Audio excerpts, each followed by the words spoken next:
All right. So how many of you are studying in a college or a university or maybe a school even?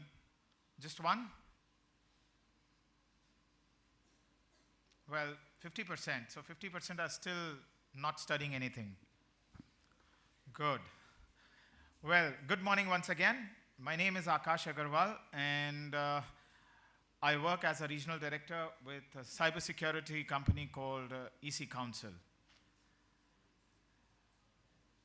I'm going to talk about combating the next generation attacks. Now, just to give you an introduction as to what exactly am I going to talk about. So, I graduated from an engineering college in 1994, and those days there were no mobile phones. There were no computers, I mean very large computers. The first computer that I used was in my school in '86, and that had like 5 room filled, I don't even remember the names, etc. So my first computer I bought in 1997, 77,000 rupees it cost me out of my salary. And Wipro machine it was with 2 GB hard disk and 32 MB RAM. And I got married in '99, and we used to communicate, my wife and I, before our marriage, we used to communicate through STD PCO, because the incoming charges were approximately 4 rupees to 16 rupees, depending on which year I'm talking about, from 96 to 99. So incoming used to cost us 16 rupees a minute. And then I bought my first handset in 2001. Or 2000, I remember. Was it a Nokia or a Samsung? I don't remember that. But I bought that, first one. Black and white, and it did not have a lot of things. So I had a Walkman, I had some kind of a Kodak or a Nikon camera, and I had the Samsung or Nokia phone. So I don't remember those gadgets now, but I had everything separate. I used to dream, oh my God, when I have to go out, I carry all these things together. I wish there would be a day when I'll have all these combined. And you know what, 10 years down the line, I had a phone which had all these things combined. Can you imagine? I had a camera in my phone. I could check my emails.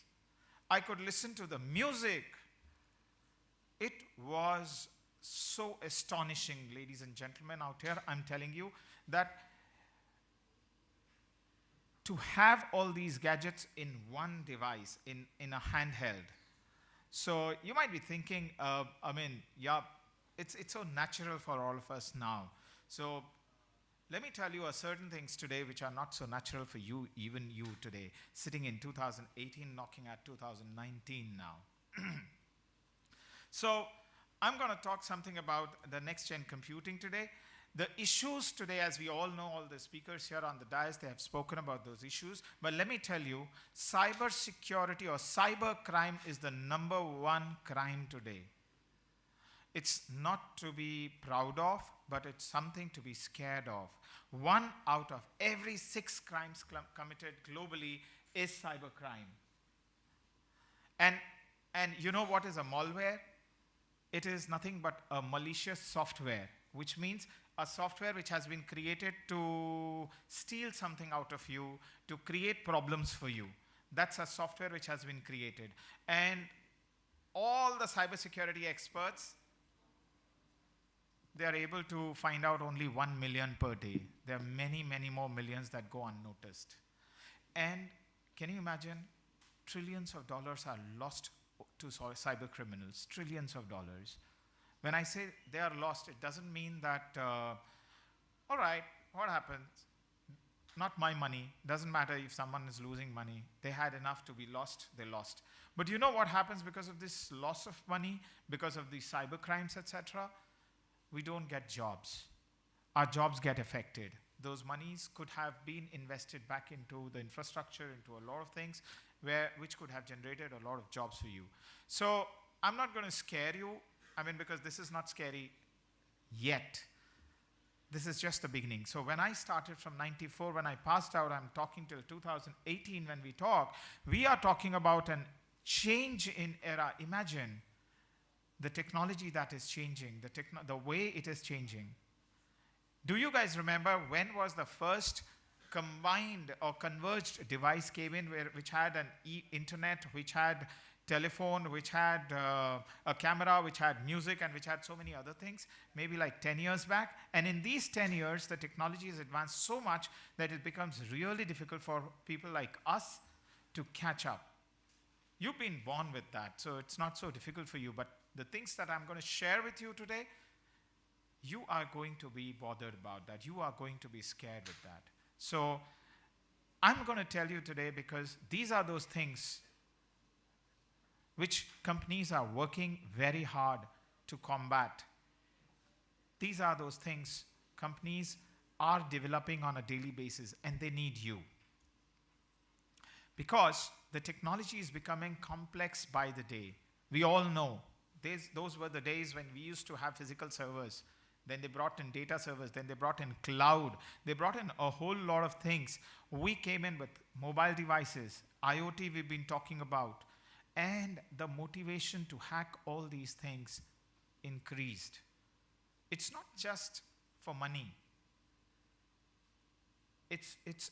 See, I mean, I'm not a political guy, but let us understand this. I mean, this is India, and somewhere politics touch all of us. We all hear news every day.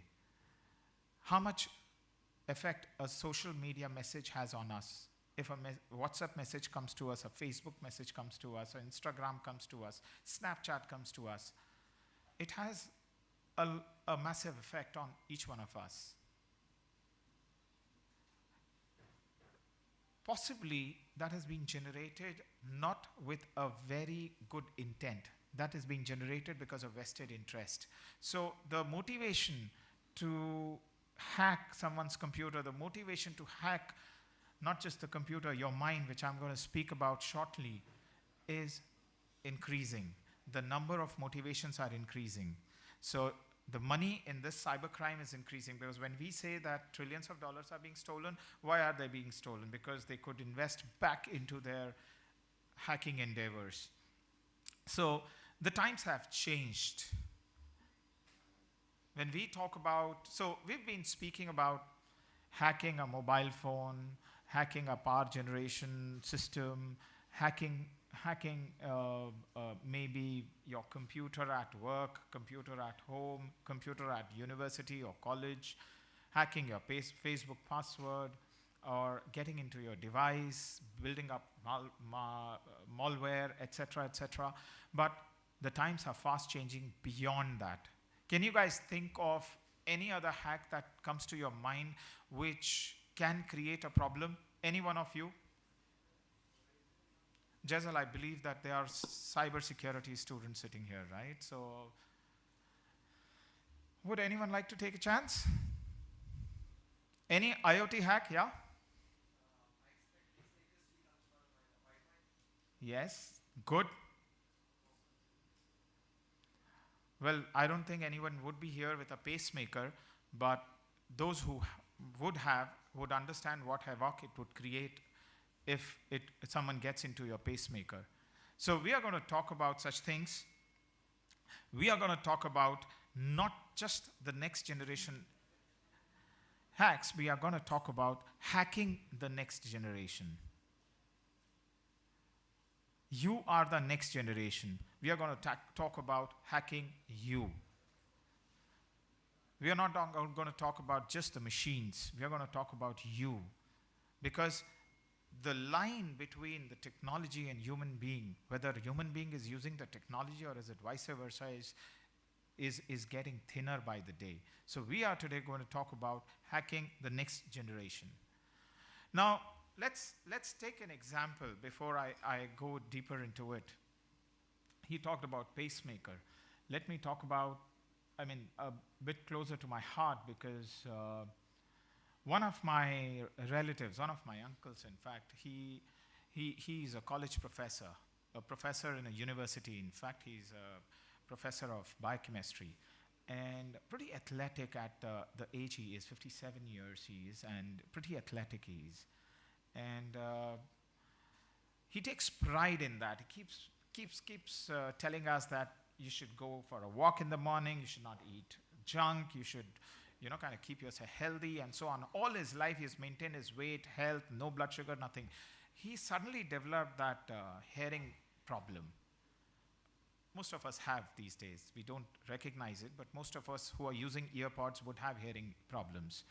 Because when you see someone, yeah, tell me, what were you saying? You can actually figure out that he has a hearing problem. So he started developing it, and he really got worried.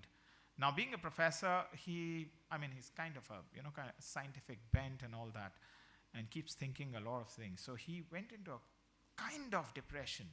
And he said that, oh my God, I've been healthy all my life. I've devoted so much to my health. And now this.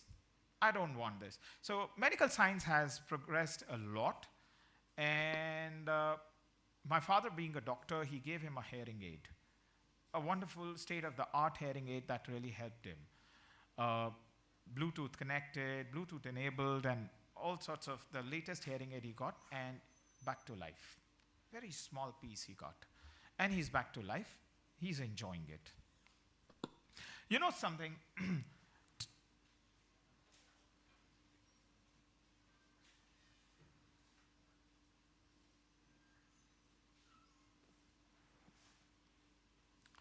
You know something? Today, when we talk about such hearing impairment, and there was a purpose I picked up this particular thing, because today when we use mobile phones, we're using it with the help of our headsets, especially those earplugs which goes inside your ears and causes a lot of impairment there. So today when we talk about 466 million people worldwide experiencing disabled hearing or loss, and do you know, out of this, approximately 10% are the kids. Those using mobile phones, kids at your home and my home, they are using mobile phones and they are getting this thing. I'm not talking about the general hearing impairment that people get. So when we talk about this, we talk about the hearing impairment industry going up. The industry that produces those hearing aids has been growing, and it has approximately been growing by almost like 20% CAGR, we can say, from 2017 to 2022. $10 billion, which means there's a lot of massive investments going on in that particular field.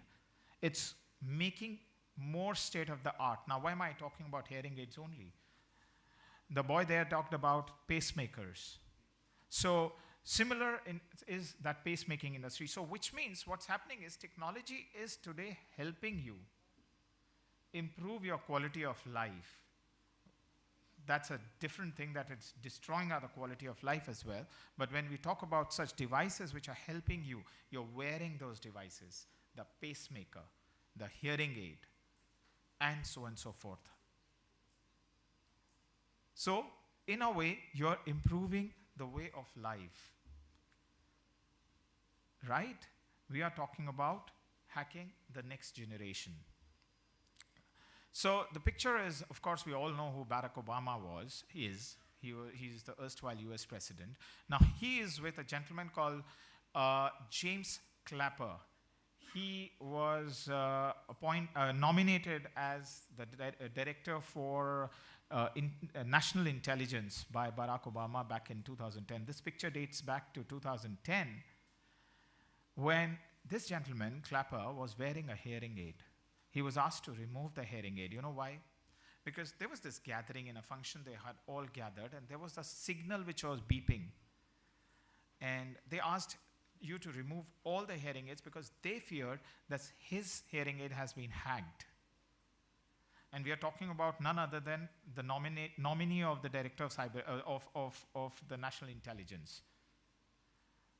US national intelligence, that too. So the threat, we are talking about 8 years back or 9 years back.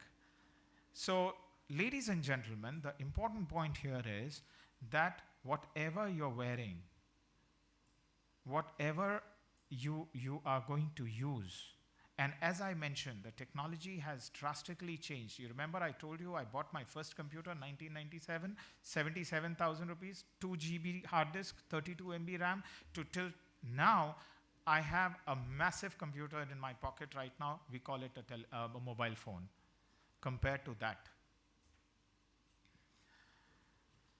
Imagine another couple of years, you all would be using this, if you are not using it yet.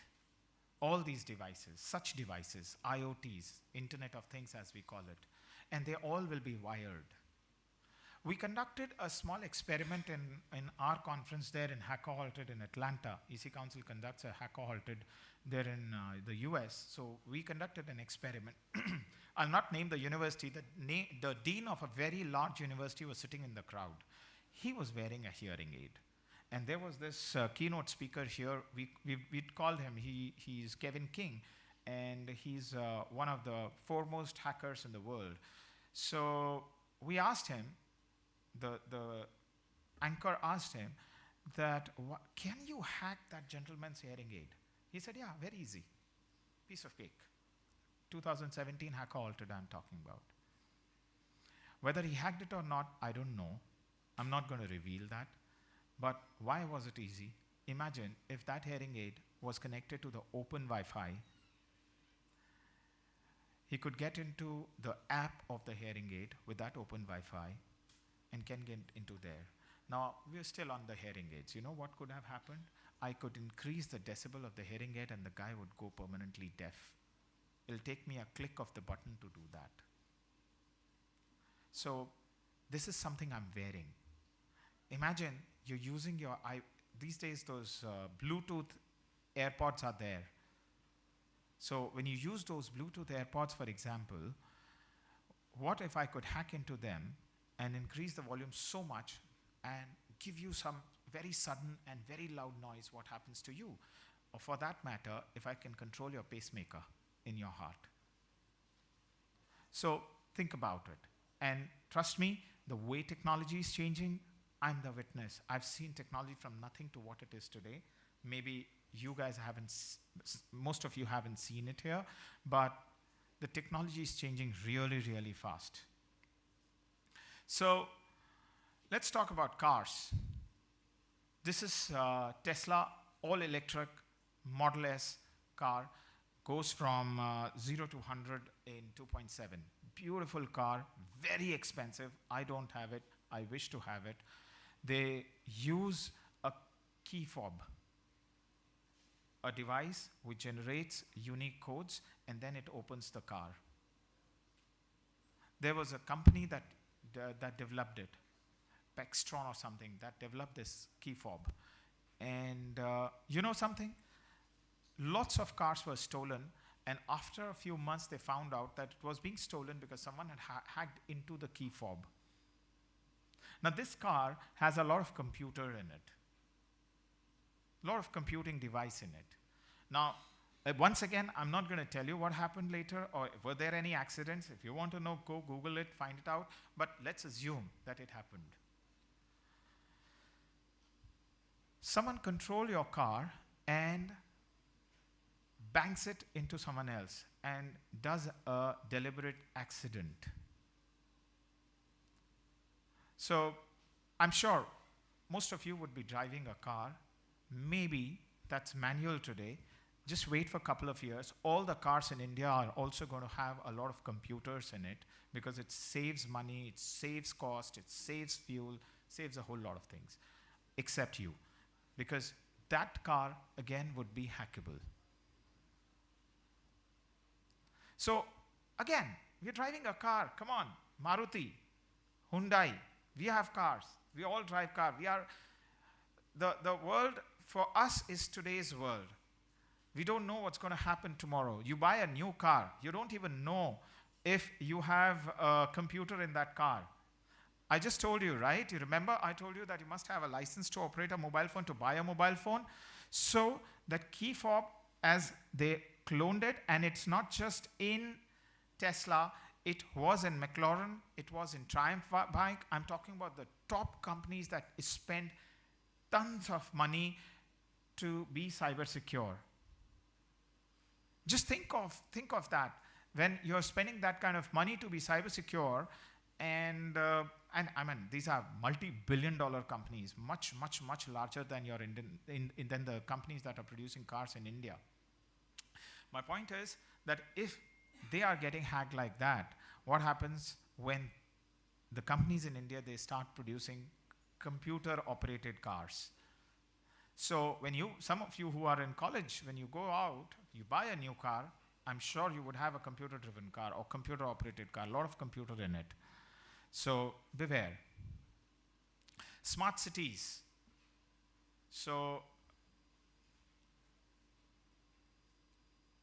there was this government initiative to build up 100 smart cities around the country, and they will have the smart waste disposal system. They would have a smart parking system. So in a way, what's happening today is everything is becoming smart. Everything is becoming connected to the internet. So there would be a time, maybe 5 years down the line, when all the cities in the world are going to be smart. Your cars are going to be smart. Your mobile phones are already smart. So what's happening? That the sensors which are there in these smart devices are a hacker's dreams. And as Alex was talking about dark web here, dark web is somewhere where you can get software to hack for as low as $10, $50, maybe $100. I mean, that's nothing in front of the kind of money that they make after hacking these things.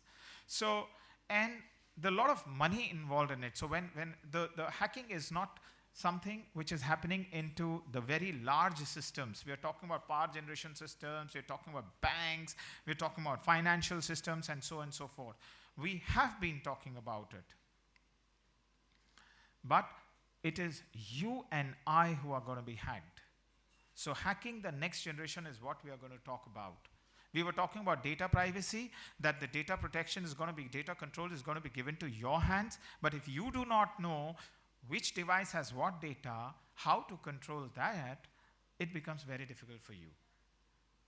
Now, there are a lot of news that pick up any day's newspapers or online Google or news, etc. You will find a lot of such news coming up your way. And we are talking about, is our money safe? Of course not. I mean, if you think it is, please don't. Of course it's not safe. So don't try and be rich, because your money is never going to be safe. How many of you heard about blockchain, Bitcoin, etc.? All of you? Good. There's this exchange for Bitcoin and in Japan, and I'll not go into details of it, because once again, we are talking about stealing Bitcoins from there. And when we are talking about stealing Bitcoins, we're not talking about one or two, we're talking about stealing 6,000 of them worth $60 million in a minute. And why did it, and how did this happen? Because someone was able to get into the system. They have a system of hot wallet, cold wallet, and all that. They were able to hack into the hot wallet and got the cold wallet thing, and were able to, hot wallet means connected to internet, and cold wallet is not connected to internet. It's as simple as that. So my point is, imagine you've got all your hard-earned money logged into somewhere, and let me tell you, blockchain is one of the safest ways of storing money. One of the safest ways. Not even your State Bank of India can prevent that, can match that. That's kind of very, very safe thing when you save it in cryptocurrencies. And boom, one shot, it's gone. All your money. And you would not be able to trace that as well. So we're talking about future warfare with IoT. We're talking about military-grade cybersecurity. So when all of this is happening, do you think the defense system would be, defense forces would be lying low? You've got those nations like North Korea or nations like that who are investing a lot of money into cyber warfare. Or maybe other countries are also spending a lot of money into cyber warfare, because this way you will be able to hack into the generations of the people, into the common people. They don't drop, the protocol is not to drop missiles on the common man, a civilian. But here, each one of us get affected. Cyber threats to the military. Now think about it. I mean, it's a common example these days. A missile is guided towards an enemy, and it suddenly is hacked and turned around to the person who fired it. So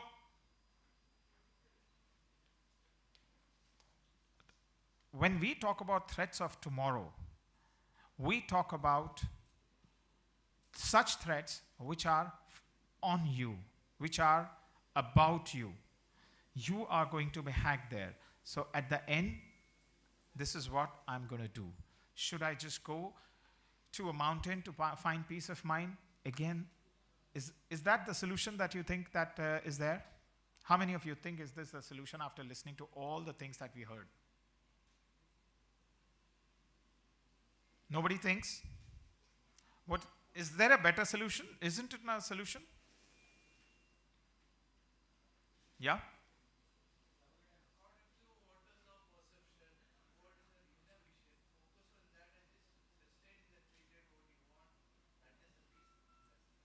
No, I'm talking about that leave everything, your mobile phone, your gadgets, everything, no variables, go to the mountain, peace of mind, no money. So nobody will hack.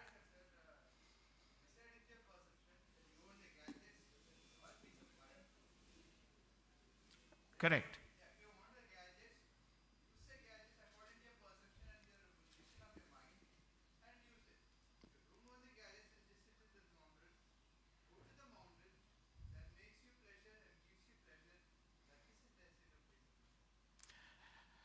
So I believe a lot of us would be thinking like that, yeah.